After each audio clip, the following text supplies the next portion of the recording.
ओम शांति। सुप्रभात। हमारे बीच में शिव का ही एक दूसरा रूप सामने खड़े देख रहे हैं। तो शिव का दूसरा रूप क्या है? शिव ज्योति, शिविका, शिव जो भी है आप देख रहे हैं। तो इसे बाप का तो बेटी है, फिर भी वो नाम सेम है। तो शिव का ही, हाँ, शिवानी को शिविका दीदी जी को एक बार ताली बजा के जरूर वेलकम करें सब लोग। मैं समझता हूँ दीदी पहली बार आए होंगे यहाँ पे। हाँ, पहले। तो थैंक यू दीदी जी, आपने पहले दर्शन दिए हैं और आगे भी दर्शन देते रहिएगा। और दीदी को तो ऐसे कोई है जो नहीं जानते होंगे, मंच में ही देखते हैं लोगों को। तो हम लोग हाँ बचपन से जानते हैं, ज़्यादातर लोग मंच पे ही देखते हैं माइक के साथ में। तो माइक को संभालने का उनको बाबा ने एक कला दिया है। तो एक बाबा का गीत भी गाती है। गीत भी गाती है, ठीक है। गीत मैंने सिर्फ गाना किया है, गीत भी गाया है। नहीं, आपने मतलब जो सब में गाती है ना लड़कियां, उसमें गाया शायद। हाँ, तो कोई बात नहीं, अगर गाना चाहे तो क्लास के बाद गा भी सकते हैं। हमें पहले अनुरोध करके रखते हैं, कोई बात नहीं है। तो क्लास के बाद और भी उनके थोड़ा बहुत अनुभव और भी परिचय ले लेंगे, सुनेंगे। तो अभी पहले बाबा की मुरली सुन लेते हैं। ओके, ओम शांति।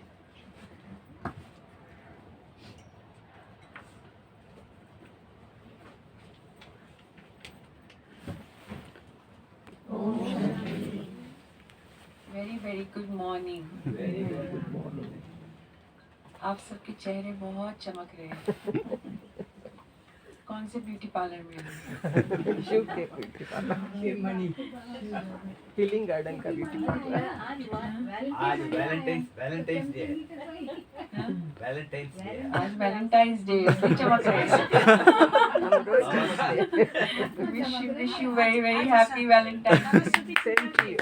सरस्वती पूजा, सरस्वती, आज वसंत पंचमी भी है ना। तो डबल ट्रिपल हम सबको बहुत सारी सरप्राइज वरदान है बाबा के। स्पेशल ओकेजन है। वैसे तो ब्राह्मणों के हर दिन स्पेशल ओकेजन है, हर दिन स्पेशल है हमारे लिए। बाबा भी देखो हम बच्चों को नई नई शिक्षाएं देते हैं, नई नई रोज बातें सिखाते हैं। आज बाबा हमको अंतर्मुखी रहना है। अंतर्मुखी रह करके क्या करना है? विचार सागर मंथन करना है। वैसे तो देखा जाए तो बाहर की दुनिया में अंतर्मुखी बनना मतलब इंट्रोवर्ट बनना एक बैड क्वालिटी माना जाता है, बुरी आदत माना जाता है कि ये किसी से बात नहीं करता है, ये अपने अंदर अंदर रहता है, कुछ भी पूछो तो इसको जवाब नहीं आता है। साइको कह के बोलते तो हैं। उसको बहुत बुरा मानते हैं। साइको कहते हैं। हाँ, तुम चुप क्यों रहते हो, फुल टाइम बात किया करो। लेकिन हम बच्चे अंतर्मुखी, बाबा ने कितनी अच्छी क्वालिटी हम सबको बताई है कि कि फुल टाइम बात करते रहना भी अच्छा नहीं है। हमें क्या करना है, अंदर में अपना पुरुषार्थ करना है। तो बाबा हमको विचार सागर मंथन करो, चाहे घूमने फिरने भी जाते हो तो भी अंदर चिंतन चलना चाहिए। तो आज बाबा के 14 फरवरी के महावाक्य हैं, मीठे बच्चे अंतर्मुखी हो, अपने कल्याण का ख्याल करो। घूमने फिरने जाते हो तो एकांत में विचार सागर मंथन करो। अपने से पूछो कि हम सदा हर्षित रहते हैं।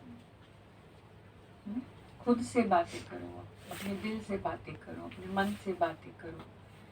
पूछो क्या चाहता है मेरा मन, किसकी याद में है, किसको याद ज्यादा करता है, बाबा को याद करता है या किसी और चीज को याद करता है। बाबा को याद। कहाँ भटकते हो, क्यों भटकते हो, क्यों भटक रहे हो। ऐसे अपने मन से बातें करो। तुम्हारे को क्या चाहिए, वहाँ क्यों दिल लगी हुई है। जिस चीज में दिल लगी है तो मन से बातें करो, वहाँ तुम्हें क्या मिलेगा, क्यों दिल लगी है। तो उसको मनाओ, मन को मनाओ। तो ऐसे अपने अपने मन से बातें करो और पूछो हम सदा हर्षित रहते हैं, तुम खुश हो। अपने मन से पूछो कि तुम खुश हो, अच्छे हो, कितना अच्छा तरीका है ये, है ना।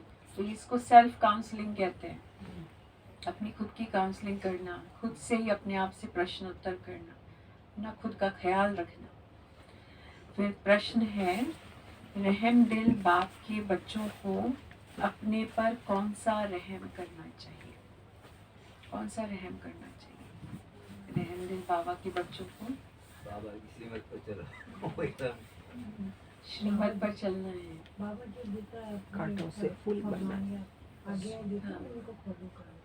हाँ, खुद के ऊपर ये रहम करना है कि हम बाबा की फरमान पर चले और कांटों से फूल बनना है। कांटों से फूल बनना है। बाबा को एक्चुअली बच्चों की मेहनत नहीं पसंद है ना।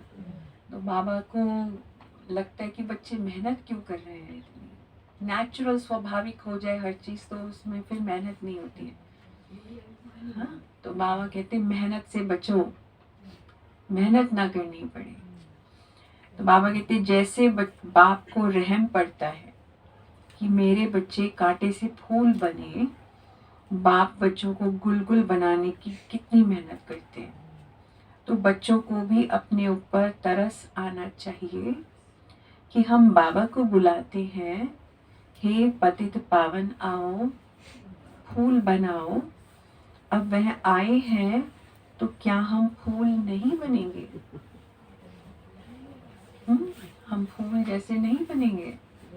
रहम पड़े तो देही अभिमानी रहे।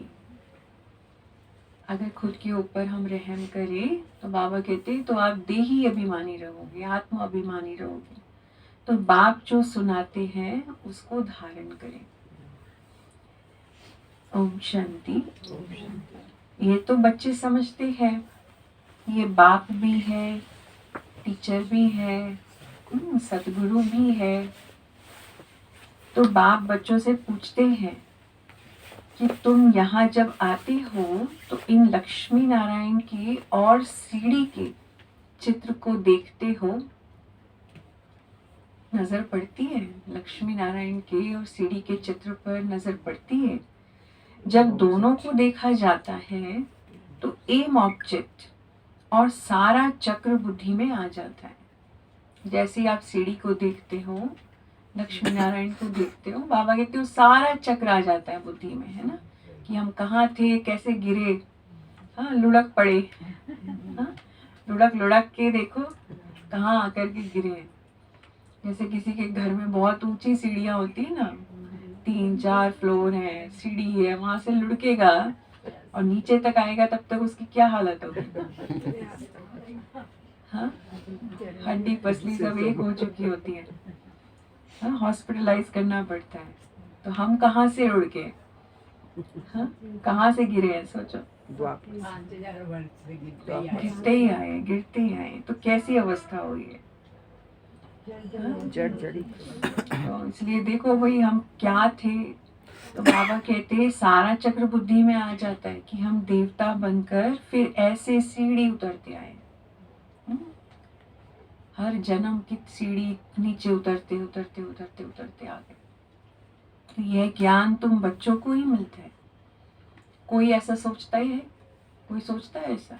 दुनिया में तो उल्टा ज्ञान है। वो कहते हैं हम तो बंदर से इवोल्यूशन होते होते होते होते हम यहाँ तक बने, आज हम डेवलप्ड है, ऐसा मानते हैं। लेकिन ये तो ज्ञान बाबा ने ही दिया है ना कि हम पहले क्या थे और अभी क्या है। हाँ, हम देवता थे और अभी हम कितने साधारण, साधारण में भी एकदम साधारण है, कुछ भी नहीं बचा है हमारे पास। तो इस पढ़ाई से बाबा कहते यह ज्ञान तुम बच्चों को ही मिलता है। तुम हो स्टूडेंट, एम ऑब्जेक्ट सामने खड़ा है, कोई भी आए तो उनको समझाओ कि यह एम ऑब्जेक्ट है। इस पढ़ाई से यह देवी देवता जाकर बनते हैं। फिर 84 जन्म की सीढ़ी उतरते हैं, फिर रिपीट करना है। बहुत इजी नॉलेज है, फिर भी पढ़ते पढ़ते नापास हो पड़ते हैं। नॉलेज बहुत इजी है लेकिन पूरी लाइफ टाइम की है ना। तो पेशेंस बहुत चाहिए। सबसे पहले पेशेंस सीखना है, धैर्यता का गुण सीखना है, धारण करना है। तो बाबा कहते पढ़ाई पढ़ते पढ़ते फिर भी नापास हो पढ़ते, इतनी इजी नॉलेज है फिर भी नापास पढ़ते हैं। तो उस जिस्मानी पढ़ाई से भी यह ईश्वरीय पढ़ाई बिल्कुल सहज है। एम ऑब्जेक्ट और 84 जन्मों का चक्र बिल्कुल सामने खड़ा है। यह दोनों चित्र विजिटिंग रूम में भी होने चाहिए, जहाँ हम गेस्ट्स को बुलाते हैं ना, वीआईपीज को बुलाते हैं, कोई मेहमान आते हैं, तो वहाँ भी बाबा कहते हैं ये चित्र लगाओ, कोई भी आए तो वो देखे और पूछे कि भाई इसका क्या मीनिंग है, ये क्या है ना। तो बाबा कहते वहाँ भी होना चाहिए। सर्विस करने के लिए सर्विस का हथियार भी तो चाहिए। हाँ, सर्विस का हथियार क्या है हमारे पास? हाँ, चित्र है हमारे, है ना, बैज है हमारा, ये सब सर्विस के हथियार है। हमारी ड्रेस भी हथियार है, ये सब हमारे सेवा में हथियार है। तो बाबा कहते सारा ज्ञान इनमें ही है, हमें तो मौका चाहिए ना बोलने का। हमसे कोई सवाल पूछे और हम शुरू हो जाते हैं। हाँ? बाबा कहते हैं यह पुरुषार्थ भी हम अभी करते हैं। सतो प्रधान बनने के लिए बहुत मेहनत करनी है। इसमें अंतर्मुखी हो, विचार सागर मंथन करना है। घूमने फिरने जाते हो तो भी बुद्धि में यही होना चाहिए।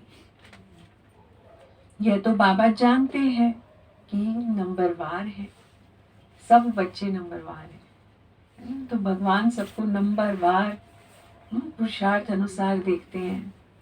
तो कोई अच्छी तरह समझते हैं तो जरूर पुरुषार्थ करते होंगे अपने कल्याण के लिए। हर एक स्टूडेंट समझते हैं यह अच्छा पढ़ते हैं, खुद नहीं पढ़ते हैं तो अपने को ही घाटा डालते हैं। हर स्टूडेंट अपनी रिजल्ट तो जानता है ना, अब मेरा क्या है हिसाब किताब है वो भी समझ में आता है, मेरा क्या रिजल्ट रहेगा, मेरी कितनी मेहनत चल रही है। तो बाबा कहते सबको अपना पता है। तो बाबा कहते अपने को तो कुछ लायक बनाना चाहिए। तुम भी स्टूडेंट हो, सो भी बेहद बाप के। यह ब्रह्मा भी पढ़ते हैं, यह लक्ष्मी नारायण है मर्तबा, और सीढ़ी है 84 जन्मों के चक्र की। यह पहले नंबर का जन्म और यह लास्ट नंबर का जन्म। केवल ब्रह्मा बाबा के ही जन्मों को जानते हैं ना हम, और किसी के जन्मों को इतना नहीं जानते। और ब्रह्मा के भी 3 जन्म जानते हैं, बाकी तो और कुछ नहीं जानते।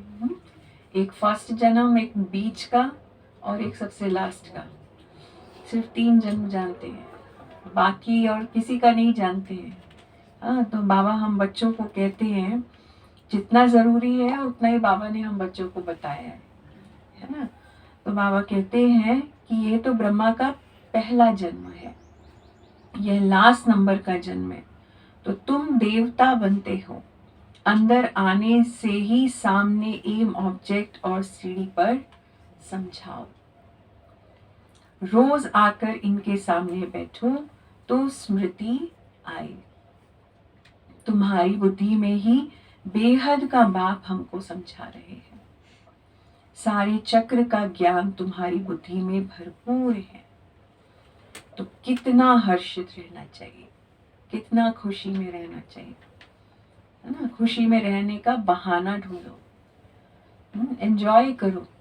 कितना मतलब मुझे तो लगता है कि कोई ऐसी बात बची ही नहीं है कि अब संसार में जिसके ऊपर हमें रोना पड़े, हाँ, दुखी होना पड़े। कोई ऐसी बात है? हाँ, बाबा कहते कुछ भी नहीं है ऐसा कि जिसके ऊपर हमें तरस खाना पड़े, खुद के ऊपर रोना पड़े, दुखी होना पड़े। कोई भी बात ऐसी नहीं है। किसी के भी छूटने का, जाने का गम नहीं बनाना है। हाँ, हर कोई जो आया है उसको जाना ही है, हमें भी जाना है ना। तो कोई गया, कुछ हुआ, तो बाबा कहते किसी चीज़ का गम मत करो। जो कुछ है सब कुछ पहले से लिखा हुआ है ना, ड्रामा अनुसार चल रहा है। तो बाबा कहते हमको क्यों फिर दुखी होना है, हमें हमेशा हर्षित रहना है। जी, अपने से पूछना चाहिए बाबा कहते अपने से पूछना चाहिए कि हमारी वह अवस्था क्यों नहीं रहती है, ऐसी अवस्था हमारी क्यों नहीं रहती है, क्या कारण है जो हर्षित होने में रोला पड़ता है। हाँ, हमारी खुशी कहाँ चली जाती है, मुस्कान कहाँ चली जाती है चेहरे की। योगी की निशानी क्या है, किसी भी योगी का चित्र देख लो, ऊपर दिलवाड़ा में जाओ कि हर योगी जो बैठा है उसके चेहरे पे एक बहुत सटल मुस्कान है, बहुत सूक्ष्म मुस्कान है उसके चेहरे पे, तेज है, क्योंकि मुस्कान में ही हमारे चेहरे का तेज पता चलता है। हाँ, किसी का भी चेहरा आंखें टेढ़ी हो, मुंह बना के बैठा हो, ऐसा नहीं है, है ना। तो एक मंद मुस्कान है, वो संतुष्टता की निशानी है। तो बाबा कहते क्यों आपकी खुशी में, आपकी हर्ष में रोला पड़ता है। तो जो चित्र बनाते हैं उन्हों की बुद्धि में भी होगा कि यह हमारा भविष्य पद है, यह हमारी एम ऑब्जेक्ट है, और यह 84 का चक्र है। तो गायन भी है, क्या है, सहज राजयोग।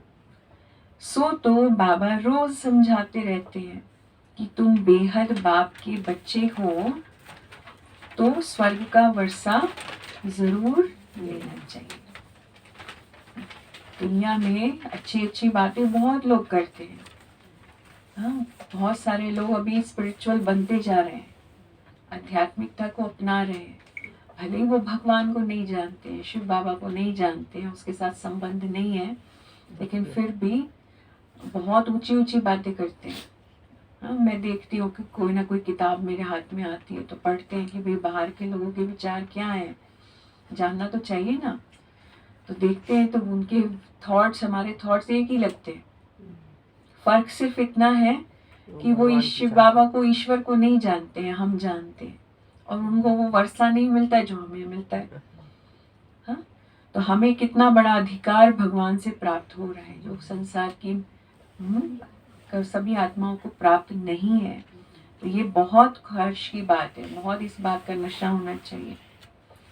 तो बाबा कहते सारे चक्र का भी बाबा ने हमको राज समझाया है, तो जरूर वह याद करना पड़े, और फिर बातचीत करने की मैनर्स भी अच्छी चाहिए। कैसे मैनर्स होने चाहिए बातचीत करने के, इस बात पे तो बहुत ध्यान देने वाली बात है। हम ब्राह्मणों के मैनर्स कैसे होने चाहिए, सबसे बड़ा मदार है, क्योंकि फर्स्ट इम्प्रेशन क्या होता है, हमारे मैनर्स क्या है, हम किससे कैसे बात करते हैं, वो first impression is the last impression. तो चलन बहुत अच्छी चाहिए, चलते फिरते काम काज करते बुद्धि में सिर्फ यही रहे कि हम बाप के पास पढ़ने के लिए आए हैं। यह ज्ञान ही तुमको साथ ले जाना है, बाकी कुछ भी नहीं जाएगा। शरीर जैसे ही छूटेगा, ब्राह्मणपन का पाठ खत्म। हाँ, उसके बाद से शुरू हो जाएगा प्रारब्ध का पाठ हमारा, जैसे ही शरीर छूटेगा। हमें नहीं पता नेक्स्ट जन्म में जिस परिवार में जाएंगे वहाँ ज्ञान होगा या नहीं होगा, वहाँ बाबा मिलेगा या नहीं मिलेगा, मिलेगा भी तो कितने समय के बाद मिलेगा, हाँ ये नहीं पता है। लेकिन यहाँ जो सीखेंगे, संस्कार लेके जाएंगे, वहीं उसी से ही काम चलना है आगे। तो इसलिए हर घड़ी कितनी इम्पोर्टेंट है, हर घड़ी हमने वेस्ट नहीं करनी है। तो यहाँ हम क्या क्या सीख रहे हैं, इतना कुछ सीख लो अंदर में कि कोई कमी ना रह जाए, कहीं पर भी किसी भी चीज़ की गुंजाइश ना रह जाए।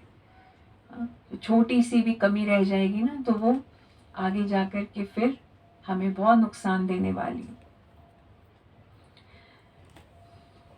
तो बाबा कहते ये ज्ञान ही तुमको साथ ले जाना है। पढ़ाई तो सहज है, परंतु अगर पूरी रीति नहीं पढ़ेंगे तो टीचर को जरूर ये ख्याल रहेगा कि अगर क्लास में बहुत डल बच्चे होंगे तो हमारा नाम बदनाम होगा।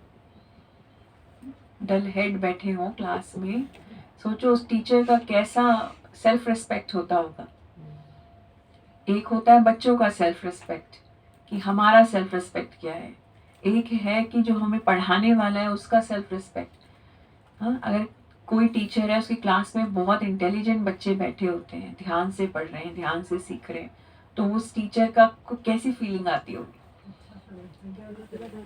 हाँ, कितनी अच्छी फीलिंग आती होगी, इमेजिन करके देखो मेरा नाम बाला है कर ना?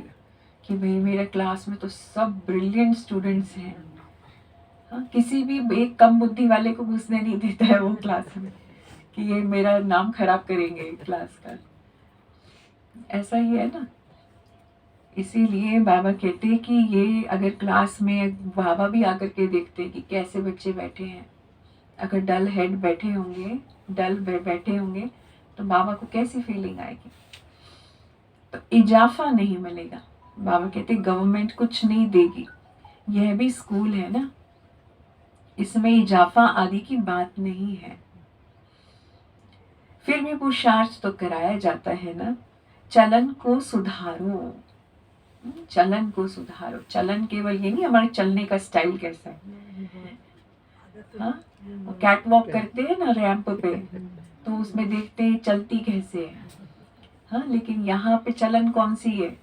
चरित्र हाँ? चरित्र यहाँ पे चलन क्या है। उठना, बैठना, खाना पीना, बोलना, देखना, हर चीज आपका व्यवहार सुबह से लेके शाम तक, हर चीज को देखो आपने किस चीज को कैसे व्यवस्थित करके रखा है, अपने आप को कैसे व्यवस्थित करके रखा है, आपके संकल्प कहाँ लगे हुए हैं, हर चीज वो चलन में आती है। तो बाबा कहते चलन को सुधारो, दैवी गुण धारण करो, कैरेक्टर्स अच्छे चाहिए। गुड कैरेक्टर्स, अच्छे कैरेक्टर्स होते हैं तो उन्हें अच्छी जगह लगाया जाता है। तो बाबा कहते कैरेक्टर्स अच्छे चाहिए।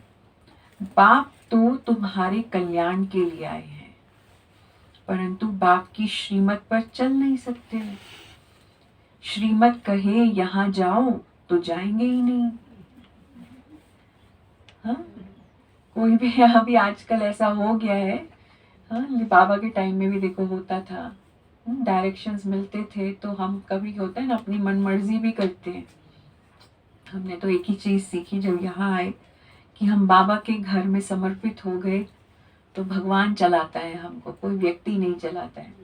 तो जहाँ सेवा मिलती है, जो सेवा मिलती है हमें करनी है बस, है ना। स्पेशली एटलीस्ट जो हमारे डिपार्टमेंट जहाँ रह रहे हैं, जिसके अंदर में सेवा दे रहे हैं, उसके डायरेक्शंस को तो फॉलो करना ही चाहिए, भले किसी और के ना करते हो।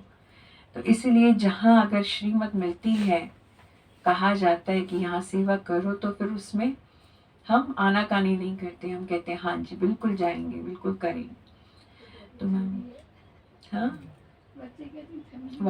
बाबा कहते देखो श्रीमत कहीं आ जाए तो जाएंगे ही नहीं, कहेंगे यहाँ गर्मी है, यहाँ ठंडी है ना। तो वह बाप बुद्धि में आता ही नहीं है। तो बड़े राजाओं का कितना सबको डर रहता है, बड़ी अथॉरिटी होती है। यहाँ तो बाप कहते हैं मैं गरीब निवाज हूँ, मुझ रचता और रचना के आदि मध्य अंत को कोई नहीं जानते। कितने ढेर मनुष्य हैं, कैसी कैसी बातें करते हैं, क्या क्या बोलते हैं। बाबा को सब पता है कि कौन क्या बोलता है। सुनते भी होंगे ना कभी कभी कि कैसी कैसी बातें कर रहे हैं, भगवान क्या चीज होती है यह भी जानते नहीं है। किसी के लेक्चर्स बाबा सुनते होंगे कि ईश्वर के ऊपर लेक्चर चल रहा है, जरा मैं सुनो तो सही क्या बोलते हैं। हाँ, तो बाबा कहते कैसी कैसी बातें करते हैं, क्या क्या बोलते हैं। बाप कहते हैं मैं साधारण तन में आकर अपना और रचना की आदि मध्य अंत का परिचय देता हूँ। 84 की यह सीढ़ी कितनी क्लियर है, कितनी क्लियर बाबा ने हमें बताई है। बाप कहते हैं मैंने तुमको यह बनाया था, अब फिर बना रहा हूँ, फिर से बना रहा हूँ वैसा। तुम पारस बुद्धि थे, फिर तुमको पत्थर बुद्धि किसने बनाया। पारस बुद्धि जानते हैं क्या होती। पारस बुद्धि कहने वाली बात नहीं है, महसूस करो अपने आप को कि आप पारस बुद्धि बने, चेक करो इस चीज को। पत्थर बुद्धि क्या होती है, पारस बुद्धि क्या होती है, कैसी होती है, इस पे विचार करना। पारस किसको कहा जाता है। हाँ, जिसके संपर्क में कोई भी चीज आए, पारस उसको कहा जाता है। वैसे तो कहते हैं ऐसा पत्थर होता नहीं है, पर पारस के संपर्क में कोई भी चीज आए तो वो सोना बन जाती है ना, मूल्यवान बन जाती। कहने का मतलब ये है। तो आपके संपर्क में जो आएगा वो व्यक्ति मूल्यवान बन जाएगा। आपकी सोचो कितनी वैल्यू होनी चाहिए फिर। पारस की दुनिया ढूंढती है, पारस मिल जाए मुझे। हाँ, तो ऐसी अपने आप को समझा है कि लोग मुझे तलाश रहे हैं, मुझे ढूंढ रहे हैं। मेरे संपर्क में जो आएंगे वो भी क्या हो जाएंगे, गोल्डन इंटेलेक्ट, परिवर्तित हो जाएंगे। तो हाँ, एक है पत्थर बुद्धि। पत्थर बुद्धि क्या होगा? पत्थर बुद्धि मतलब श्रापित बुद्धि है, जो किसी काम का नहीं है। पत्थर मतलब किसी काम का नहीं है। वो श्राप दिखाए हैं ना कि अहिल्या जो है पत्थर बन गई थी। कितने लोग पत्थर बन गए, ये बन गए, वो बन गए। तो वो बुद्धि की बात है कि हमारी इंटेलेक्ट, हमारी बुद्धि, हमारा व्यवहार ऐसा हो गया, हम ऐसे हो गए जो किसी काम के नहीं है, रास्ते का पत्थर है। तो बाबा हमको पारस बुद्धि बनाते हैं। तो आधा कल्प रावण राज्य में तुम गिरते ही आए हो। अब तुमको तमो प्रधान से सतो प्रधान जरूर बनना है। विवेक भी कहता है बाप है ही सत्य, वह जरूर सत्य ही बताएंगे। यह ब्रह्मा भी पढ़ते हैं, तुम भी पढ़ते हो। यह कहते हैं मैं भी स्टूडेंट हूँ, बाबा भी स्टूडेंट है, तो पढ़ाई पर अटेंशन देता हूँ। एक्यूरेट कर्मातीत अवस्था तो अभी बनी नहीं है। कर्मातीत अवस्था कब बनेगी? सबकी अपनी अपनी है वो, है ना। कर्मातीत अवस्था की कोई प्रॉपर डेफिनेशन नहीं है, क्योंकि हर एक के लिए अलग है। क्योंकि हम सब अपने पुरुषार्थ अनुसार अपनी संपूर्णता को प्राप्त कर रहे हैं, है ना। हालांकि हमारा लक्ष्य है ब्रह्मा बाबा जैसा बनना, लक्ष्मी नारायण बनना, लेकिन सब नंबरवार है ना। तो सबकी कर्मातीत संपूर्ण अवस्था अपने खुद के अनुसार है, हम उसी के अनुसार पुरुषार्थ करते हैं। तो बाबा कहते हैं वो एक्यूरेट कर्मातीत अवस्था तो अभी बनी नहीं है। ऐसा कौन होगा जो इतना ऊंच पद पाने के लिए पढ़ाई पर ध्यान नहीं देगा? क्या कहेंगे उसको? हाँ, तो बाबा के बुद्धू ही बताते हैं। बाबा कहते इतना महान, इतना ऊंचा पुरुषार्थ कर रहे हो तो कोई क्यों ध्यान नहीं देता है? बाबा को ये बात ही समझ नहीं आती है कि मैं तुम्हें क्या नहीं दे रहा हूँ। सब कुछ मिल रहा है क्योंकि बाबा को पता है फ्यूचर में क्या है। फर्क सिर्फ इतना है कि हमें वो हर एक को दिखा नहीं सकता है कि हमें क्या मिलने वाला है, फ्यूचर में क्या है। वो हमें कहाँ से उठा के कहाँ ले जाना चाहता है। तो हमें बाबा कहते हैं इसलिए तुम्हें समझ नहीं आता है ना, कि तुम्हें क्या मिलने वाला है, तो पढ़ाई पर क्यों ध्यान नहीं देते। सब कहेंगे ऐसा पद तो जरूर पाना चाहिए, इतना उच्च पद है मतलब। तो बाप के हम बच्चे हैं तो जरूर मालिक होने चाहिए ना। बाकी पढ़ाई में उतराई चढ़ाई तो होती ही है। अब तुमको एकदम ज्ञान का तंत्र मतलब सार मिला है, एसेंस मिल गया है हमें, है ना, ज्ञान का। तो शुरू में तो पुराना ही ज्ञान था। शुरू में जब ज्ञान शुरू हुआ था तो उसमें ज्ञान बहुत मोटे रूप में था, कोई क्लैरिटी नहीं थी उस समय। शिव बाबा का तो कहीं पर जिक्र ही नहीं था उस समय। तो ऐसा था आत्मा भी इतनी मोटी है, अंडेकार है। ब्रह्मा बाबा ही भगवान की तरह जैसे कि होते थे। तो उस समय इतना ज्ञान नहीं था। ज्ञान धीरे धीरे करके रिफाइन हुआ है हमारे पास भी, और अभी एकदम रिफाइन फॉर्म में है ज्ञान। बाबा कहते हैं एकदम, जिसको कहते हैं आपकी बुद्धि बिल्कुल इधर उधर नहीं भटकेगी। तो बाप भी कहते हैं आज मैं तुमको बड़ी गुह्य बातें समझाता हूँ। धीरे धीरे तुम समझते ही आए हो। अभी समझते हैं ज्ञान तो सचमुच अभी हमको मिलता है। अभी बातें धीरे धीरे समझ में आई। फट से तो कोई जीवन मुक्ति पा नहीं सकता। एकदम से कोई जीवन मुक्ति नहीं पा सकता है कि आया और उसको जीवन मुक्ति मिली। सारा ज्ञान उठा नहीं सकता है। आप किसी को कोर्स कराने जाते हो, 1 हफ्ते का कोर्स होने के बाद भी उससे फर्स्ट चैप्टर क्या था पूछो, भूल चुका होता है तब तक कि फर्स्ट चैप्टर में क्या पढ़ा था। बाबा कहते एकदम से ये ज्ञान इतना भारी है कि एकदम से उठा नहीं सकता है। पहले यह सीढ़ी का चित्र थोड़ी ही था, अब समझते हैं बरोबर हम ऐसे चक्र लगाते हैं। अब जैसे चित्र भी कितने रिफाइन हो गए धीरे धीरे करके, पहले ऐसे चित्र नहीं थे। पुराने चित्र देखे हैं किसी ने? हाँ हाँ, बहुत पुराने जो चित्र है ना वो तो कहीं नहीं है, सब जगह से हटा दिए, क्योंकि वो चित्र में उल्टा ही ज्ञान है कुछ, सब जगह से हटा दिए। वो चित्र देख करके आप भ्रमित हो जाओगे कि ये हमारा है या किसी और का है। ऐसे थे वो चित्र। तो बाबा कहते कि चित्र भी तो देखो रिफाइन हुए हैं। हम समझते हैं बरोबर हम ऐसे चक्र लगाते हैं, हम ही स्वदर्शन चक्रधारी है। तो बाबा ने हम आत्माओं को सारे चक्र का राज समझा दिया है। बाप कहते हैं तुम्हारा धर्म बहुत सुख देने वाला है। हमारा धर्म आदि सनातन देवी देवता धर्म, तो बाबा कहते सबको सुख देने वाला है, क्योंकि हमारे धर्म में कहीं भी किसी को मारने की, है ना, दुख देने वाली बात ही नहीं है कहीं पर। तो बाप ही आकर तुमको स्वर्ग का मालिक बनाते हैं। औरों के सुख का टाइम तो अभी आया है, जबकि मौत सामने खड़ा है। हम तो सतयुग में जाने की बात करते हैं, बाबा कहते दूसरे लोग वो कहते हम तो अभी सुखी हुए हैं, और जबकि इस मौत सामने खड़ा है। हाँ, कितने लोगों के लिए तो स्वर्ग अब आया है, क्योंकि इतनी डेवलपमेंट हुई ना साइंस की, तो उनको लगता है हमारी लाइफ बड़ी कंफर्टेबल है, हर चीज़ बटन दबा हो जाती है। तो साइंस में बहुत सुख मिला है हमें, तो उनको लगता है कि हमारे सुख का टाइम तो अब आया है।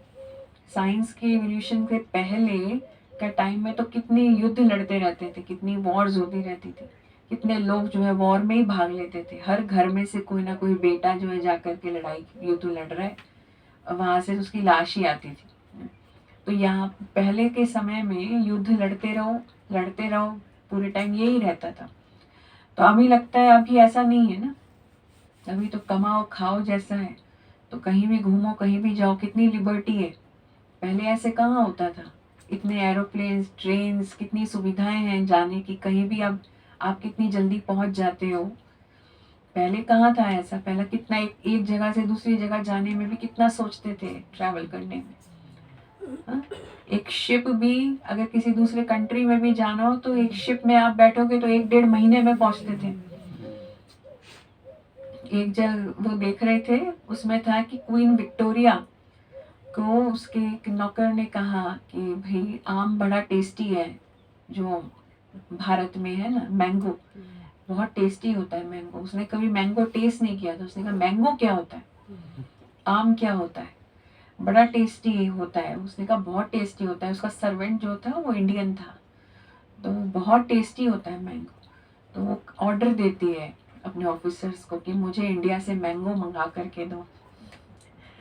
तो वो सोचते हैं मैंगो कहाँ से मंगाएंगे इंडिया से। अब उन्होंने मंगाया, वहाँ से मैंगो चढ़ा दिया। यहाँ आते आते 1-1.5 महीना हो गया, शिप में मैंगो चढ़ाया था, सड़ गया। वो जब तक क्वीन के हाथ में आया वो मैंगो सड़ चुका था, तो खा ही नहीं सकते उसको। और मैंगो केवल भारत में ही होता था और तो कहीं था ही नहीं। तो ये हालत थी। अब आप सोचो, और आज सब जगह में हाँ? भारत का मैंगो आज मैंगो सब सारे जगह। वर्ल्ड में, भारत का मैंगो सारे वर्ल्ड में जाता है। कितने दिन में पहुंचता है? 1 घंटा में। तो देखो ऐसी हालत से आप निकल कर के अभी आज के समय में है, तो उनके लिए सुख है ना। आज कुछ भी मिलता है, अभी हम फोन कर देते हैं अमेरिका में, वो आपके लिए क्या लेके आना है तो वो लेके आते हैं, हाँ यहाँ पे पहुंच जाता है। तो कितना इजी है जैसे कि सब चीज आपस में जुड़ गई है ना, world has become small now. तो यह एरोप्लेन, बिजलियां आदि पहले नहीं थी। इतनी इलेक्ट्रिसिटी कनेक्शन देखो, आपके मोबाइल पे आप इतने दूर बैठे बात कर रहे हो, चेहरा देख रहे हो उस व्यक्ति का, उसके घर में क्या क्या सब देख सकते हो। हाँ, कितना बड़ा डेवलपमेंट है ये। सब साक्षात्कार ही तो है ये एक तरीके से, ये साइंस की जो चमत्कार है ये। अगर देखा जाए, अगर आप आज से 50-100 साल पीछे चले जाओ तो उन लोगों को दिखाओ तो उनको लगेगा ये तो कोई चमत्कार किया है हम लोगों ने, है ना, कितना बड़ा चमत्कार है ये। तो ये सब पहले नहीं था, लेकिन बाबा कहते मौत सामने खड़ा है ना। तो उन्हों के लिए तो अभी जैसे स्वर्ग है, कितने बड़े बड़े महल बनाते हैं, समझते हैं अभी तो हमको बहुत सुख है। लंदन में कितना जल्दी पहुंच जाते हैं, देखो वही बात बाबा ने बताई ना। तो बस यही स्वर्ग समझते हैं। तो अब उन्हों को जब कोई समझाए कि स्वर्ग तो सतयुग को कहा जाता है, हाँ, स्वर्ग किसको कहा जाता है? सतयुग को कहा जाता है। जब आप विदेश में जाते हो, लंदन में जाते हो, अमेरिका में जाते हो, अच्छे डेवलप्ड कंट्रीज में जाते हो, उनको समझाते हो स्वर्ग, तो वो कहेंगे ऐसा है स्वर्ग, कैसा है? हाँ, स्वर्ग की डेफिनेशन उनको समझ में ही नहीं आती, क्योंकि उनको लगता है हम ऑटोमेटिकली स्वर्ग में ही है, सतयुग में ही है। तो बाबा कहते स्वर्ग तो सतयुग को कहा जाता है, कलयुग को थोड़ी ही स्वर्ग कहेंगे। नरक में शरीर छोड़ा तो जरूर पुनर्जन्म भी नरक में ही मिलेगा। आगे तुम भी यह बातें नहीं समझते थे, तुम अब समझते हो। रावण राज्य आता है तो हम गिरने लग जाते हैं, सब विकार आ जाते हैं। तो अभी तुमको सारा ज्ञान मिला है, तो चलन आदि भी बहुत रॉयल होनी चाहिए। अभी तुम सतयुग से भी जास्ती वैल्यूबल हो, सतयुग से भी ज्यादा वैल्यूबल हो इस समय। तो बाप जो ज्ञान का सागर है, वह सारा ज्ञान अभी देते हैं। और कोई भी मनुष्य ज्ञान और भक्ति को समझ ना सके, मिक्स कर दिया है। समझते हैं शास्त्र पढ़ना यह ज्ञान है और पूजा करना भक्ति है। बहुत आपस में वो करते हैं, उसको क्या कहते हैं, द्वंद्व होता है ये भक्ति का और ज्ञान का। ज्ञानी आत्मा एक तरफ बैठी होती है, भक्त आत्मा एक तरफ बैठी होती है। तो उनका आपस में द्वंद्व ये चलता है कि भगवान को ज्यादा प्रिय कौन है, ज्ञानी है या भक्त कौन ज्यादा प्रिय है? तो उसमें भक्त लोग जीत जाते हैं कि ज्ञानियों में अहंकार है, वो आ जाता है, भक्त में अहंकार नहीं है, उसके अंदर प्रभु प्रेम है, तो इसलिए भक्ति सर्वोच्च है। पर यहाँ दूसरी डेफिनेशन है। तो बाबा कहते हैं दोनों को बहुत मिक्स कर दिया है। वो समझते हैं शास्त्र पढ़ना यह ज्ञान है, पूजा करना भक्ति है। तो अब बाप गुलगुल बनाने के लिए कितनी मेहनत करते हैं। तो बच्चों को भी तरस आना चाहिए कि हम बाबा को बुलाते हैं, पतितों को आकर पावन बनाओ, फूल बनाओ। तो अब बाप आए हैं तो अपने पर भी रहम करना चाहिए। क्या हम ऐसे फूल नहीं बन सकते हैं? ऐसे फ्लावर्स, खिले हुए फ्लावर्स, तो बाबा कहते खुशबूदार फ्लावर्स। तो अब तक हम बाबा के दिल तख्त पर क्यों नहीं चढ़े, अटेंशन नहीं देते? बाप कितना रहम दिल है। एक घर में भी जो घर का मुखिया होता है, उसको रिझाने के लिए घर के लोग कुछ ना कुछ करते हैं ना। घर का जो मुखिया होता है, बच्चे करेंगे, बीवी करेगी, तो घर का जो मेन हेड होता है, क्योंकि सारी सब कुछ उसके हाथ में होता है ना, तो उसको कन्विंस करने के लिए, उसको संतुष्ट रखने के लिए, खुश रखने के लिए बहुत कुछ किया जाता है, क्योंकि प्रॉपर्टी उसी को लिख के जाना है बाद में, है ना, सब कुछ उसके हाथ में है। तो अगर वो उसका शरीर छूटने वाला है, मतलब बूढ़ा हो चुका है वो व्यक्ति, और उसके हाथ में ही सारी प्रॉपर्टी है, तो उसके सारे बच्चे उसकी हर बात मानेंगे। ऐसा है या नहीं? आप तो अनुभवी होंगे इस बात के। हाँ, हर कोई उसका कहना मानता है, उसका ध्यान रखना शुरू कर देता है। लास्ट में तो मानता है, शुरू लास्ट से में तो सब कुछ सब मानते हैं, है ना। कितना ध्यान रखेंगे, किस चीज का ध्यान रखेंगे, आपको तकलीफ तो नहीं है, ये तो नहीं है। तो बाबा के हाथ में भी क्या है, चाबी लेने तक। सब कुछ है। सारी चाबी उसके ही हाथ में है, सब उसको क्या देना है। तो बाबा को कितना खुश करना चाहिए, हाँ, कितना खुश करना चाहिए, सोचो। अच्छा, बाबा ये भी समझ जाते हैं कि कौन मुझे फायदे से याद करता है, कौन मुझसे याद करता है। तो बाबा हम बच्चों को कहते, तो जैसे बाप को रहम पड़ता है ऐसे बच्चों को भी रहम पड़ना चाहिए, नहीं तो सतगुरु के निंदक ठोर ना पाए। यह तो किसको स्वप्न में भी नहीं होगा कि सतगुरु कौन है। लोग गुरुओं के लिए समझ लेते हैं कि कहाँ श्राप न दे दे, अकृपा ना हो जाए। तो बच्चा पैदा हुआ, समझेंगे गुरु की कृपा हुई।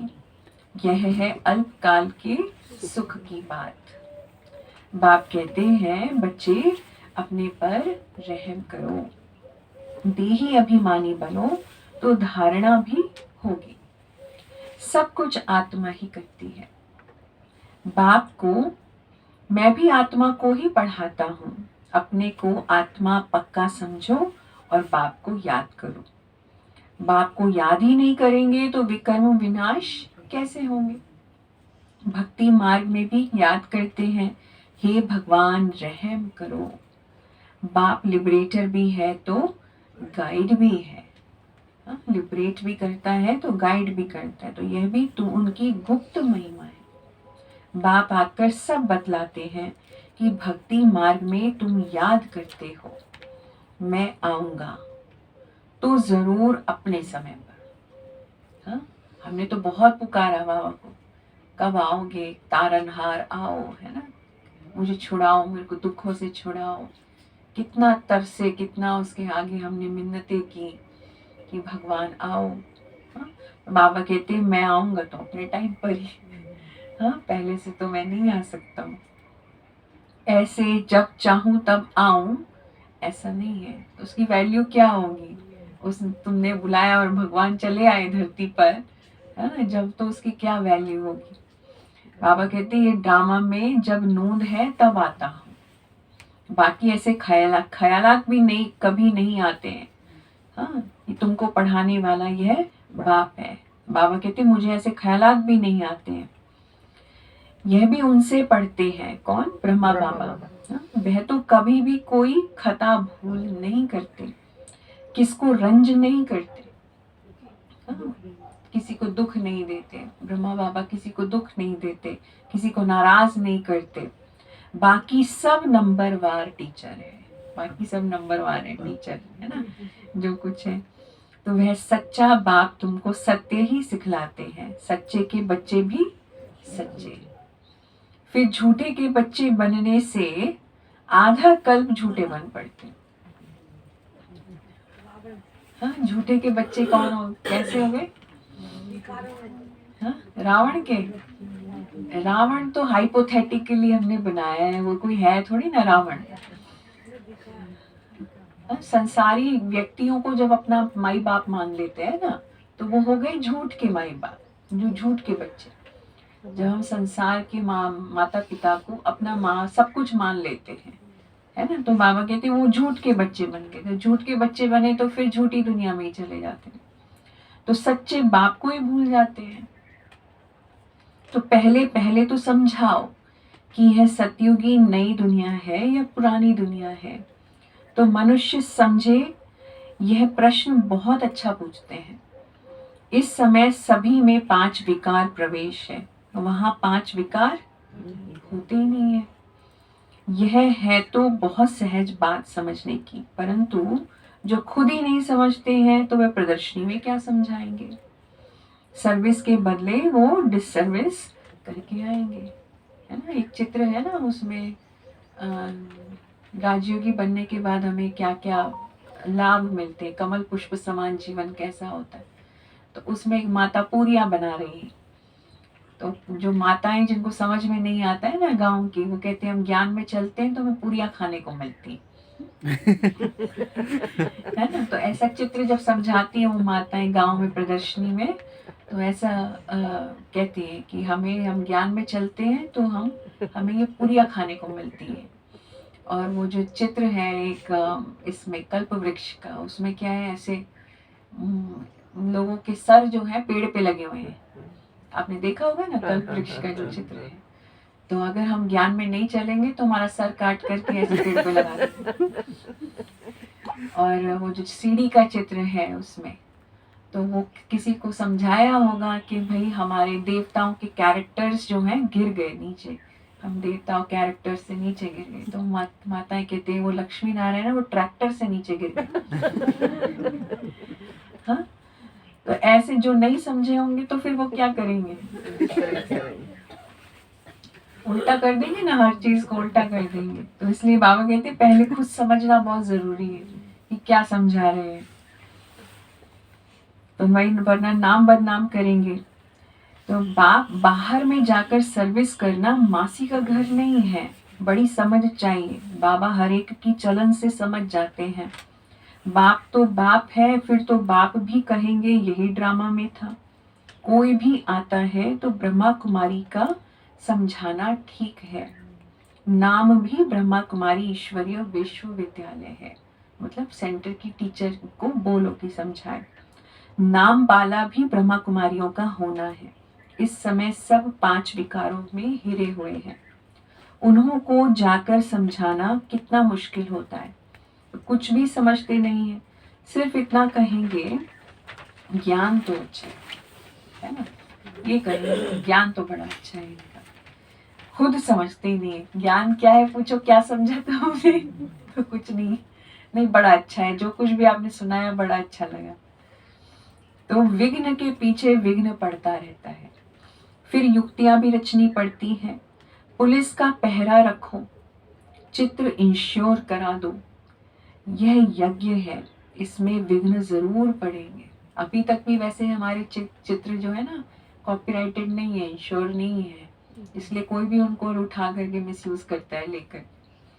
सारी पुरानी दुनिया इनमें स्वाहा होनी है, नहीं तो यज्ञ नाम क्यों पड़े।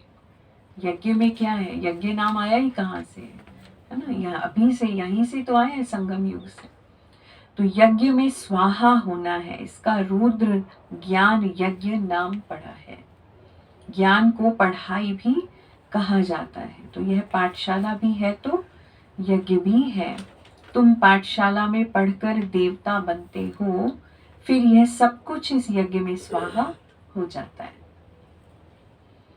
समझा वही सकेंगे जो रोज प्रैक्टिस करते रहेंगे, है ना। बहुत लोग ये प्रश्न करते हैं, जब कुछ सब कुछ स्वाहा होना है तो आप नई नई बिल्डिंग्स क्यों बना रहे हैं, हाँ, नया अकोमोडेशन बन रहा है, अभी यहाँ हॉस्पिटल बनेगा, है ना, सब कुछ स्वाहा होना है। तो बाबा देखो ये सब बहुत महीन बातें हैं समझने की और समझाने की। तो बाबा कहते हैं अगर प्रैक्टिस नहीं होगी तो वह क्या बात कर सकेंगे। दुनिया के मनुष्यों के लिए स्वर्ग अभी है, अल्पकाल के लिए। तुम्हारे लिए स्वर्ग आधा कल्प के लिए होगा, है ना, आधा कल्प, याद रखना। उनके लिए क्षण भंगुर का कितने समय हुआ है डेवलपमेंट, थोड़े समय का स्वर्ग है, और हमारे लिए स्वर्ग कितना है। तो यह भी ड्रामा बना हुआ है, विचार किया जाता है तो बड़ा वंडर लगता है। अब रावण राज्य खत्म हो, राम राज्य स्थापन होता है। इसमें लड़ाई आदि की कोई भी बात नहीं है। यह सीढ़ी देख लोग बड़ा वंडर खाते हैं। तो बाप ने क्या क्या समझाया है, यह ब्रह्मा भी बाप से ही सीखा है, जो समझाते रहते हैं। बच्चियां भी समझाती हैं, जो बहुतों का कल्याण करते हैं उन्हों को जरूर जास्ती फल मिलेगा, समझे।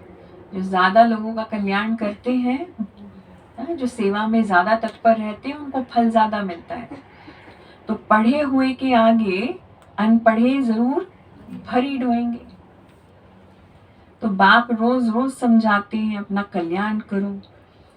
इन चित्रों को सामने रखने से ही बड़ा नशा चढ़ जाता है। इसलिए बाबा ने कमरे में यह चित्र रख दिए हैं। तो एम ऑब्जेक्ट कितनी सहज है, इसमें कैरेक्टर्स बहुत अच्छे चाहिए। दिल साफ तो मुराद हासिल हो सकती है। अच्छा, मीठे मीठे सिक्की लधे बच्चों प्रति माता पिता बाप दादा का याद प्यार और गुड मॉर्निंग।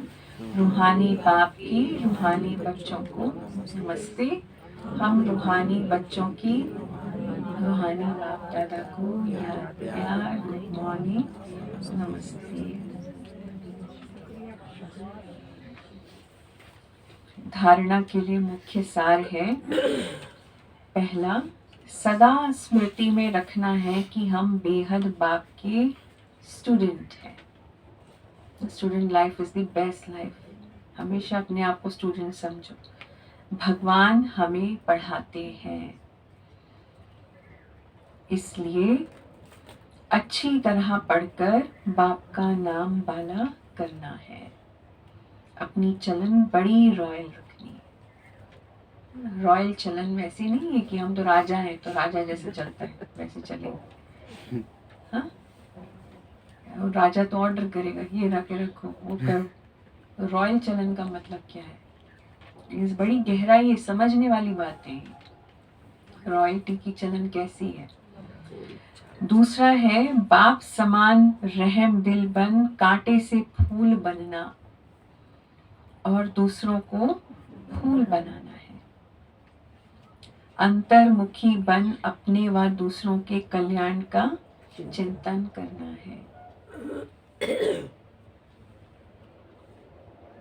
वरदान है, हलचल में दिल शिकस्त होने के बजाय बड़ी दिल रखने वाले हिम्मतवान भव। हलचल तो किसी भी प्रकार की होगी, जरूरी नहीं है कि वो हलचल धरती में होगी। हाँ, मन में हलचल है, कोई व्यक्ति के कारण है, कोई परिस्थिति के कारण है, कैसी भी हलचल हो सकती है। उसमें दिल शिकस्त होने के बजाय बड़ी दिल रखने वाले हिम्मतवान भव। कभी भी कोई शारीरिक बीमारी हो, मन का तूफान हो, धन में या प्रवृत्ति में हलचल हो, सेवा में भी हलचल हो,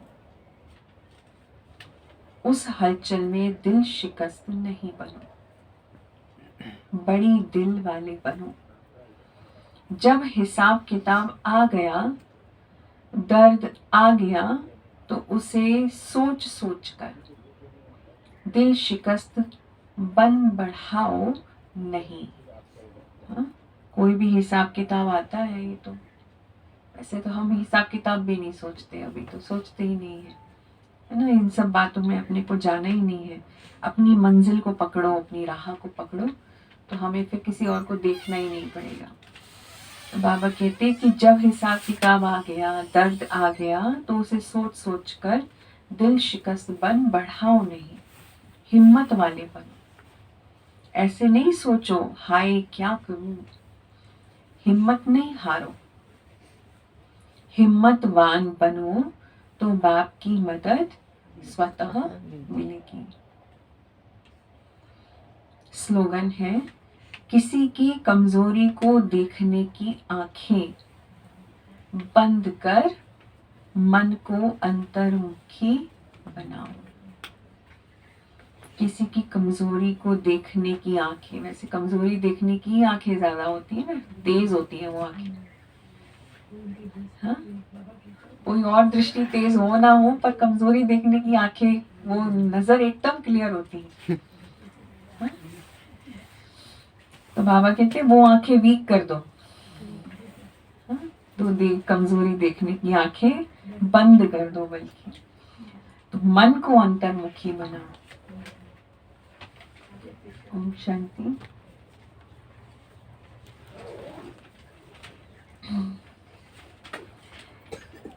जैसे ब्रह्मा बाप ने सामना करने वाले को भी मधुरता और शुभ भावना, शुभ कामना से सहनशीलता का पाठ पढ़ाया, जो आज सामना करता वही कल क्षमा मांगता।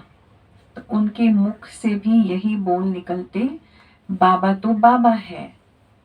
इसको कहा जाता है सहनशीलता द्वारा फेल को भी पास बनाए, विघ्न को पास करना। तो कदम पर कदम रखना माना फॉलो फादर करना, अर्थात बाप समान बनना।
तेरी याद का अमृत पीते हैं, तेरी याद का अमृत पीते हैं, तेरी याद में जीते हैं बाबा, तेरी याद में जीते हैं बाबा, तेरी याद का अमृत पीते हैं, तेरी याद का अमृत पीते हैं, रहे याद सदा ही साथ तेरी, रहे याद सदा ही साथ तेरी, बस और न हम कुछ चाहेंगे, बस और न हम कुछ चाहेंगे, तेरी याद का अमृत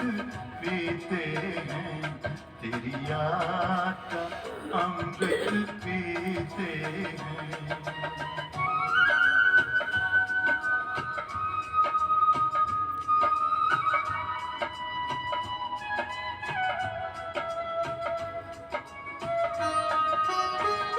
जो पल बीते तेरी यादों में, जो पल बीते तेरी यादों में, वो पल अविनाशी होते हैं, वो पल अविनाशी होते हैं, हर पल को सफल बना देंगे, हर पल को सफल बना देंगे, तेरी याद कभी ना छोड़ेंगे, तेरी याद कभी ना छोड़ेंगे, तेरी याद का अमृत पीते हैं, तेरी याद का अमृत पीते हैं।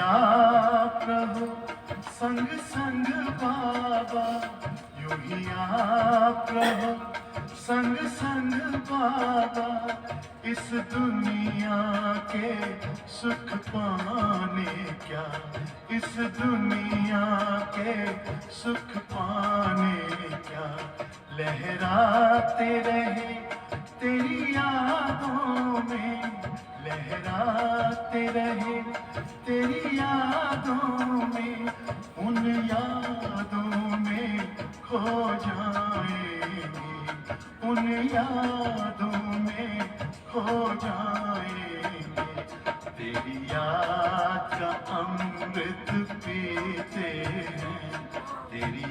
याद का अमृत पीते हैं, तेरी याद में जीते हैं बाबा, तेरी याद में जीते हैं बाबा, तेरी याद का अमृत पीते हैं, तेरी याद का अमृत पीते हैं, रहे याद सदा ही साथ तेरी, रहे याद सदा ही साथ तेरी, बस और न हम कुछ चाहेंगे, बस और न हम कुछ चाहेंगे, तेरी याद का अमृत पीते हैं, तेरी याद का अमृत पीते हैं, तेरी याद का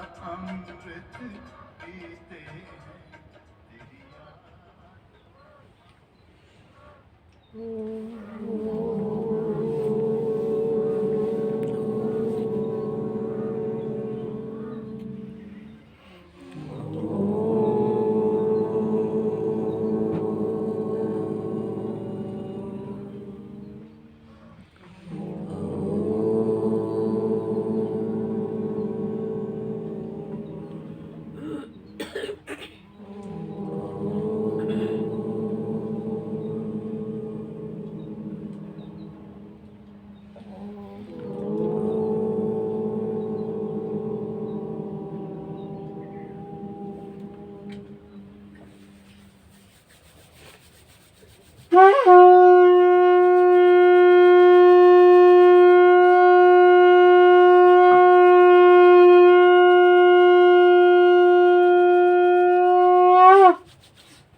ओम शांति।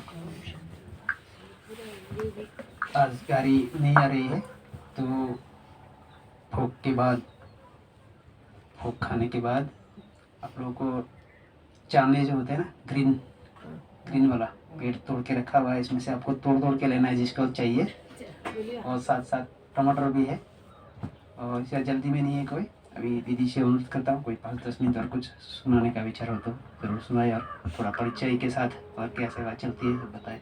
गेस्ट आए हुए हैं, 1-2 मिनट तो 5 मिनट परिचय कराएंगे, परिचय करेंगे।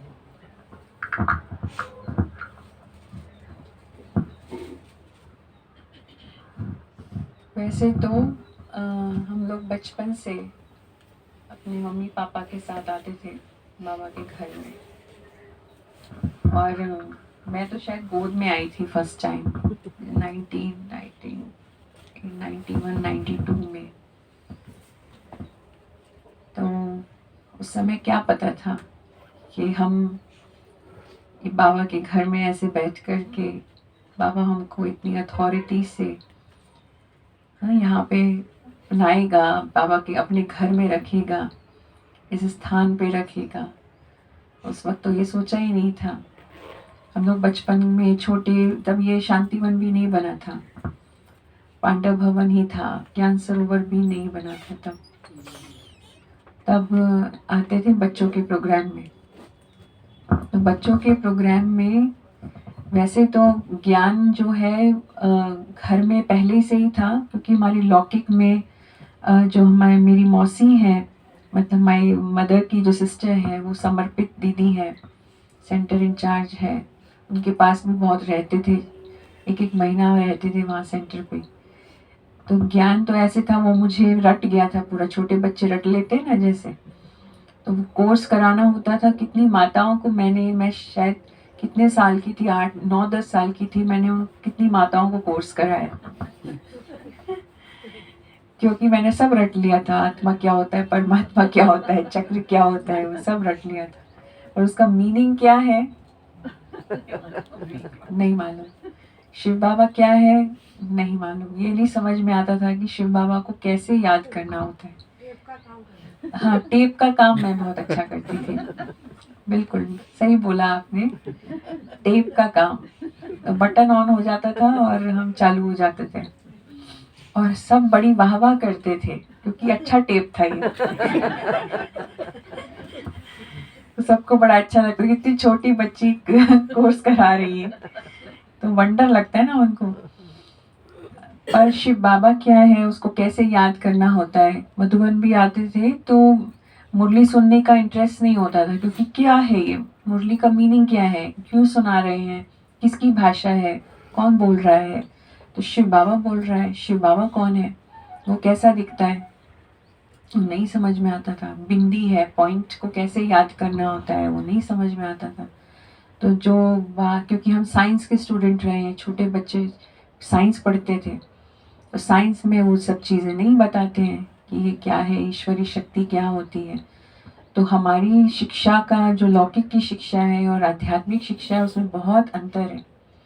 तो छोटे बच्चों को वो सब चीज़ें बचपन से अगर बताई जाए, छोटेपन से बताई जाए, उनको अभ्यास कराया जाए, तो वो आपको वो चीज़ समझ में आती है। उस समय हमारे लौकिक माँ बाप, माता पिता भी, यहाँ तक कि सेंटर की दीदियों को भी ज्ञान की इतनी परफेक्ट लॉजिकल वे में बच्चों को, बड़ों को बताने का तरीका नहीं पता था।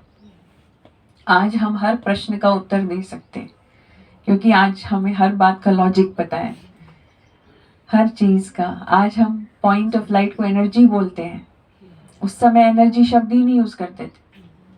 पॉइंट ऑफ लाइट मतलब पॉइंट ऑफ लाइट, ज्योति बिंदु मतलब ज्योति बिंदु। ज्योति बिंदु क्या होता है, पर वो ऊर्जा है, शक्ति है, वो सब नहीं बता सकते थे। इतना इतना वो नहीं था कि क्या बोलना है, कैसे बोलना है, ज्ञान को समझाना है। तो हमारी बुद्धि में आता ही नहीं था, खिसक जाती थी सारी बातें। फिर मैं अपनी माता जी के साथ आर्ग्यू भी बहुत करती थी। वो कहती थी कि विनाश होगा, विनाश के बाद स्वर्ग आएगा। तो हम कहते थे इतना साइंस का अच्छा डेवलपमेंट हो रहा है अभी, तो कैसे विनाश होगा, विनाश जैसा कुछ भी नहीं है, ये सब सिर्फ मनगढ़ंत बातें हैं, कल्पना है। तो बहुत आर्ग्यू करते थे उनके साथ। फिर वो कुछ नहीं कहते थे, पर धीरे धीरे करके जैसे हम बड़े हुए, और हमारे घर में एक सबसे बड़ा प्रॉब्लम था प्योरिटी को लेकर के। तो जो माता जी थे, उन बांधेली जैसे ही थे वो, और उस समय पिताजी ज्ञान में नहीं चलते थे, वो बाद में आए हैं।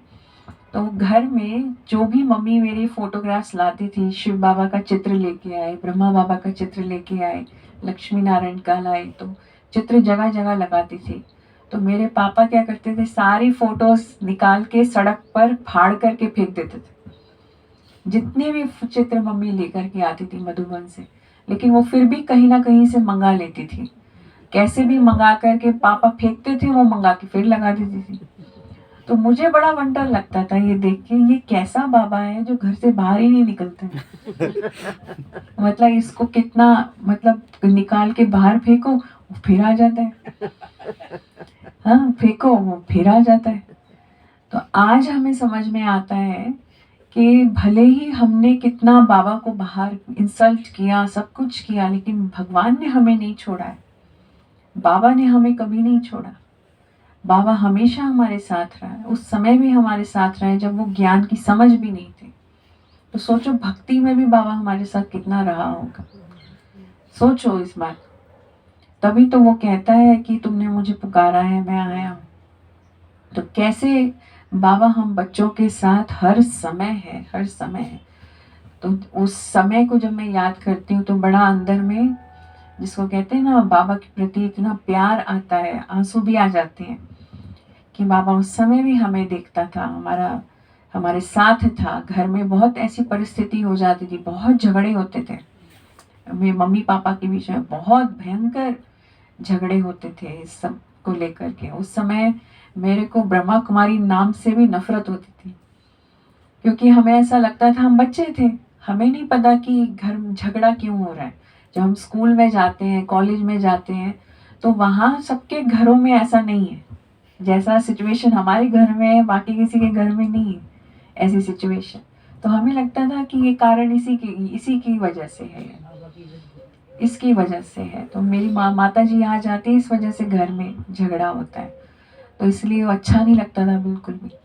तो जब भी मम्मी मेरे को कहती थी तुम्हें बड़े होके ब्रह्मा कुमारी बनना है, ये ऐसा करना है, तो मैं कहती थी जिंदगी में भी कभी मैं सफेद साड़ी नहीं पहनूंगी, कभी भी मैं जिंदगी में सफेद साड़ी नहीं पहनूंगी। गुस्से में आकर के मैं बोलती थी।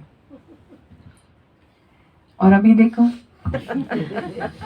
सफेद छोड़ के दूसरा नहीं पहनते। हाँ, ये कमाल है ना, यही तो चमत्कार है। दुनिया जिस चमत्कार की बात करती है वो कोई चमत्कार है ही नहीं, यही तो वो चमत्कार है या नहीं है? तो भगवान ने अपने रंग में रंगा है अभी। ये ईश्वर का रंग है जो हम सबको चढ़ा है। तो वो रंग कैसा चढ़ता है, उसका नशा क्या होता है, वो अलग है, अलौकिक है।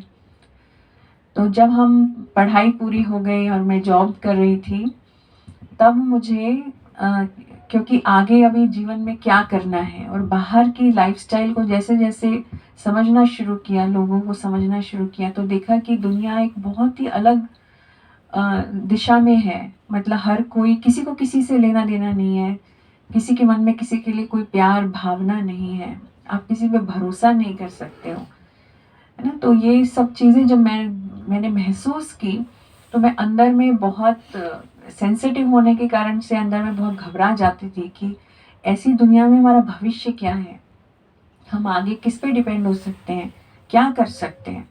तो सिर्फ कमाओ खाओ, यही लाइफस्टाइल है, पूरे टाइम भागते रहो, कमाओ खाओ, और फिर ऐसे में आप आगे क्या होगा। तो ये बहुत बातें मेरे मन में अंदर चलती थी, लेकिन मैं किसी को कहती नहीं थी। पर शायद मेरी माताजी को थोड़ा आभास था इस बात का। तो एक दिन उन्होंने मुझसे कहा कि आप बाबा से बातें किया करो, भगवान से बातें किया करो।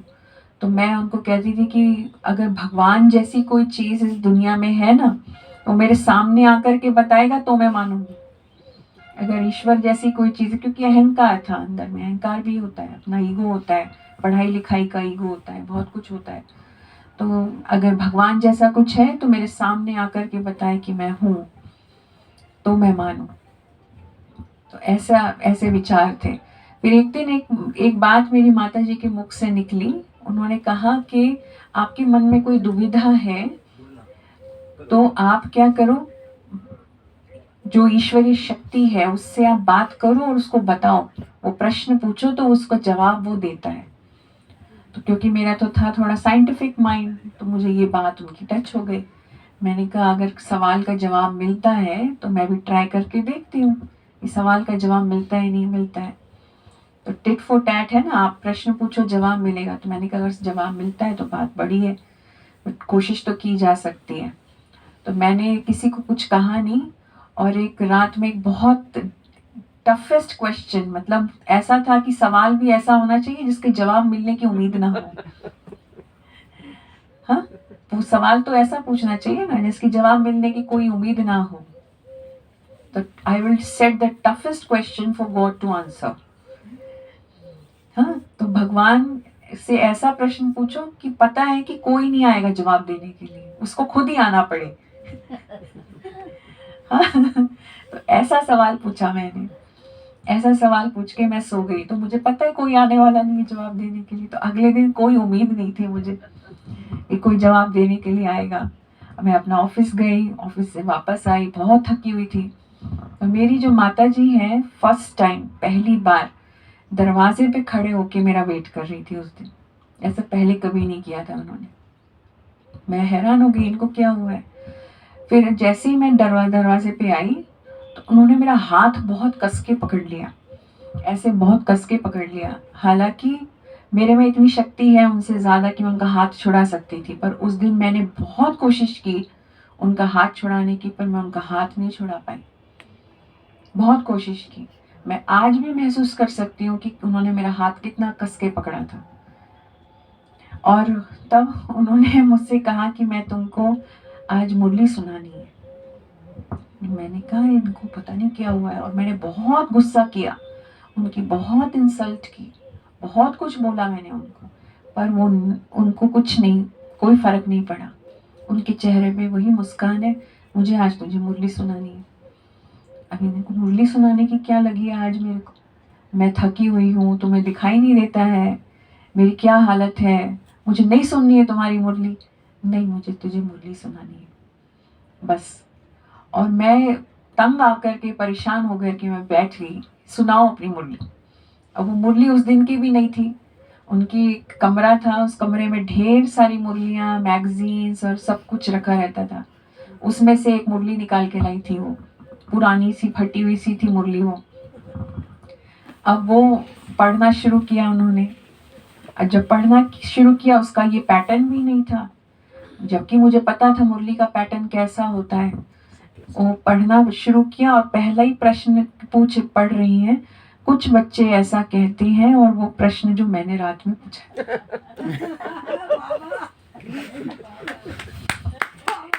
सोचो आप, मुझे अपने पैरों तले जमीन नहीं महसूस हुई उस दिन। मेरे रोंगटे खड़े हो गए और मुझे अपनी माता जी दिखाई नहीं दी। मैंने प्रत्यक्ष रूप में साक्षात भगवान को देखा। तो मैंने शिव बाबा को देखा और वो सच में मेरे सामने आया है या नहीं है। तो वो बाबा सामने आया तो माना कि हाँ, ईश्वरीय शक्ति क्या होती। तो वो सबसे बड़ा परिवर्तन था मेरे लिए। और पहली बार ऐसा महसूस हुआ कि मैं तो इसी को तलाश रही थी, इसी को ढूंढ रही थी। और ये तलाश केवल इस जन्म की नहीं है, ये तलाश कितने जन्मों की है, जो आज आकर के पूरी हुई है। क्योंकि उस क्षण में मुझे कोई दिखाई नहीं दिया, कोई भी चीज, कोई व्यक्ति दिखाई नहीं दिया, कोई वस्तु दिखाई नहीं दिया। तो आत्मा ने उसको पहचाना है जिसको वो कब से ढूंढ रही है, कब से ढूंढ रही है। तो जो खुशी मुझे मिली है उस क्षण में, जो मैंने खुशी महसूस की है, उसको तो मैं बता नहीं सकती, शब्दों में बयान नहीं कर सकती। मेरी इच्छा ऐसी हुई कि मैं शायद माउंट एवरेस्ट पे जाकर के चिल्लाऊंगी, मुझे क्या मिला है, मुझे क्या प्राप्ति हुई, मैं किसी को बता नहीं सकती।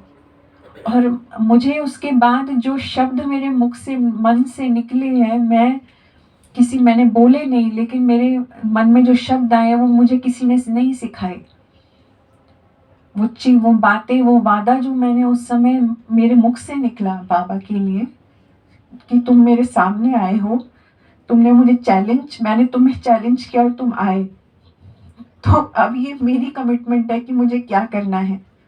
तो जो शब्द मेरे मुख से आए वो मुझे किसी ने नहीं सिखाए, वो मैंने बाबा से ये प्रॉमिस किया कि तुम आए, अब जो तुम बोलोगे मुझे वो करना है, तुम जहाँ रखोगे मुझे वहाँ रहना है, जो जैसे तुम्हें चलाना है वैसे चलाओ। ये मुझे किसी ने नहीं सिखाया। यहाँ ये बोलना मैंने बाद में देखा कि यहाँ सिखाया जाता है, ये पत्र में लिखवाया जाता है कि जैसे तुम करोगे, जहाँ बिठाओगे, जहाँ खिलाओगे, वो सब मैंने बाबा को पहली बार देखते ही हो गया था, वो वादा हो गया था। और मुझे याद है कि मैंने उस मोमेंट के बाद अपने कान के इयररिंग्स निकाल के फेंक दिए थे।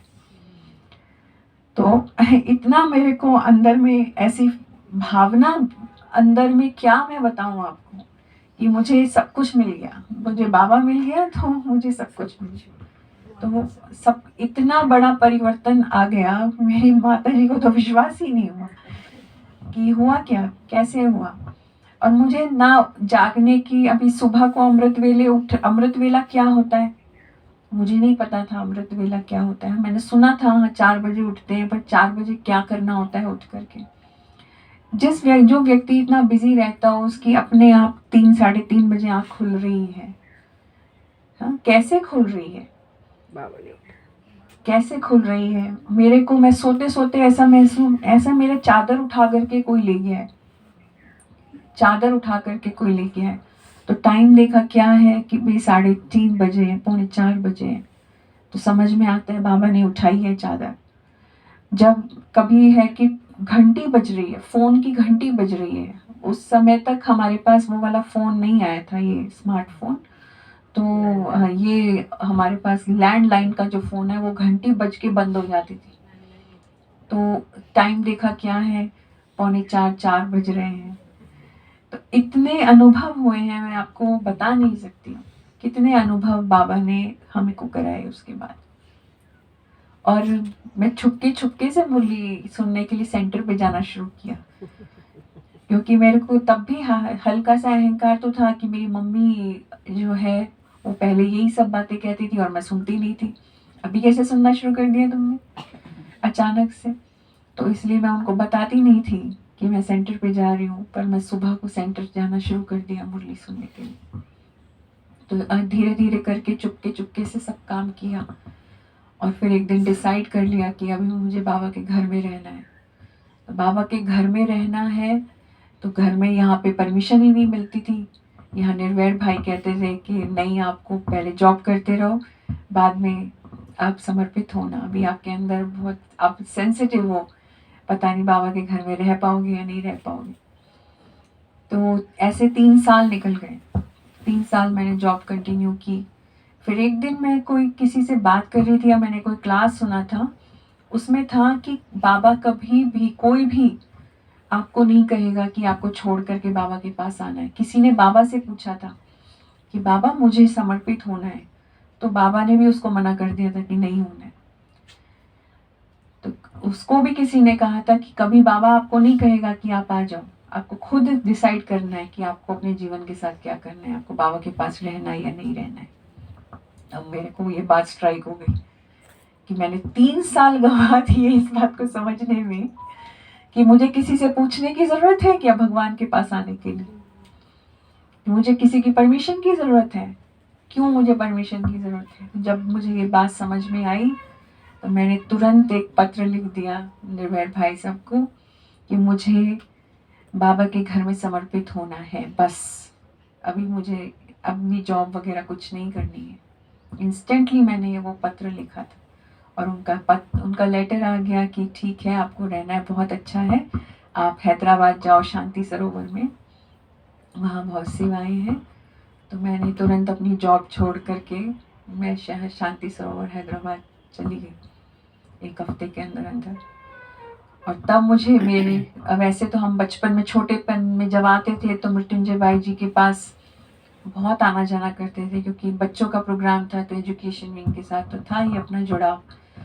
और फिर भाई साहब के साथ मैं हैदराबाद गई थी, क्योंकि पहले मधुबन आई तो मृत्युंजय भाई मुझे लेके गए हैदराबाद, तो वहाँ से उनके साथ कनेक्शन और बढ़ गया।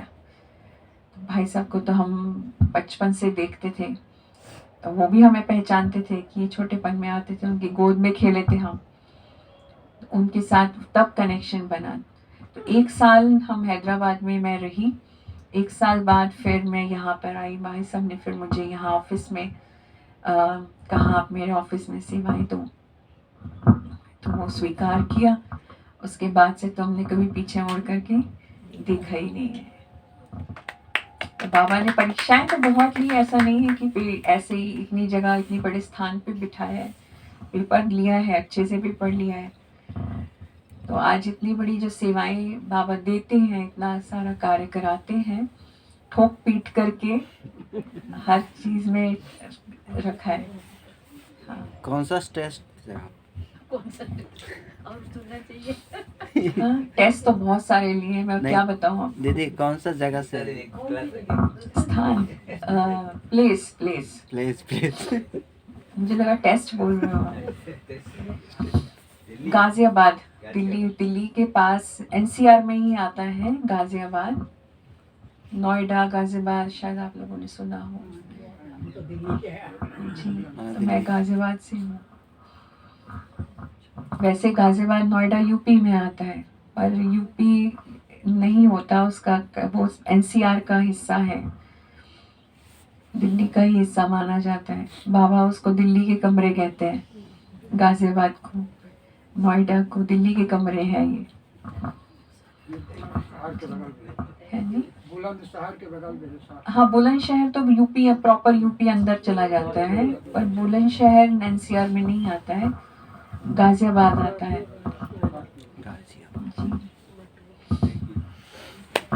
ओम शांति। 1 मिनट बैठिए।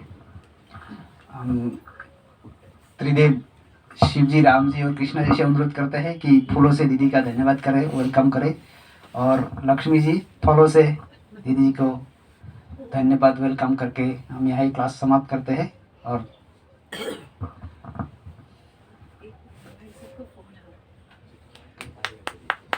ठीक है आ रहा। ठीक है दे दीजिए।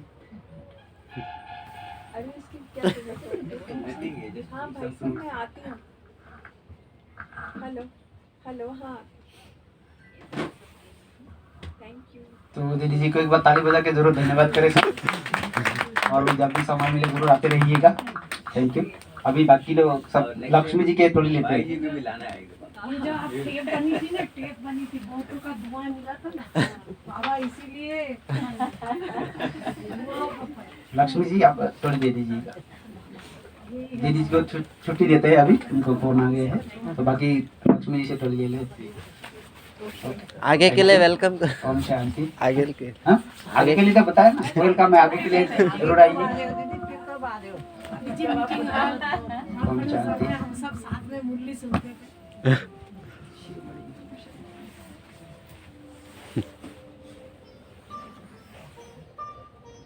आइएगा फिर से आइएगा। कब आ रहे हो? जब आप बुलाएंगे जल्दी जल्दी आइए। ओम शांति।